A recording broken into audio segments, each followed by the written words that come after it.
Do you have any idea how many promises for godliness there are? Do you have any idea how many promises where God says, I will let you see me?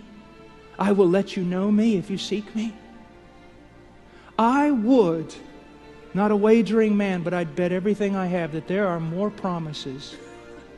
There are more promises in the Bible with regard to you growing in grace and overcoming sin and being used of God and trampling on serpents and every other sort of thing. There are enough promises there that if a man were to pray only over those promises 24 hours a day, he would have to live 10,000 lifetimes to win them, to avail himself of them. Do you understand what I'm saying?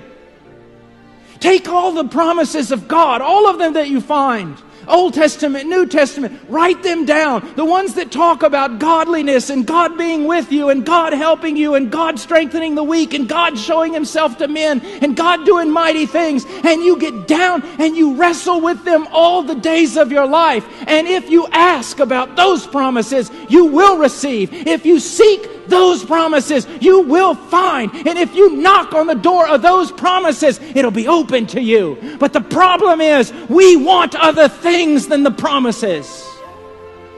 We want a comfortable life. We want to be able to minister. We want all sorts of things.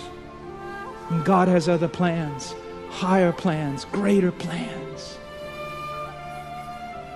to make you conform to the image of His Son. And then to use you as a treasure, as a focal point, as an illustration of just how good He is. To take you throughout all of eternity and lavish upon you greater and greater demonstrations of His goodness. He has such plans for you. You have such meager, pitiful plans for yourself.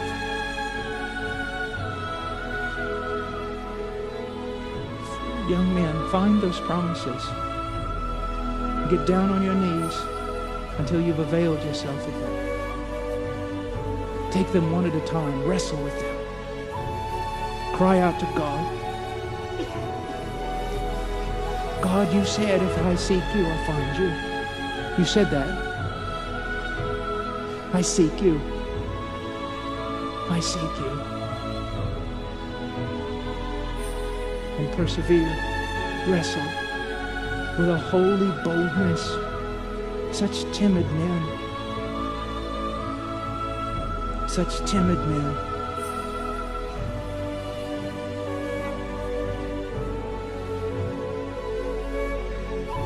And how easy we forget, those of us who know.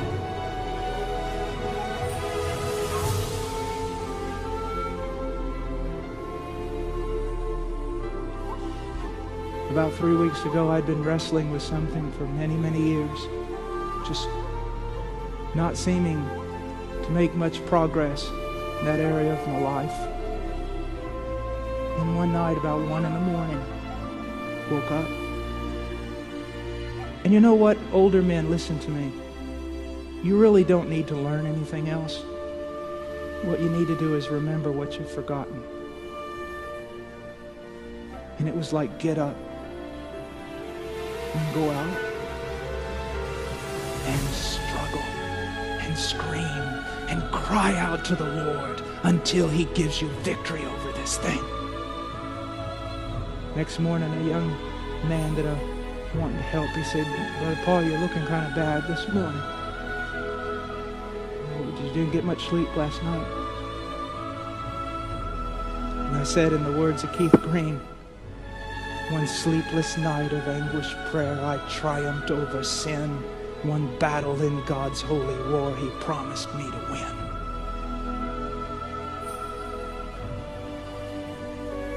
There's so many things that pick at you.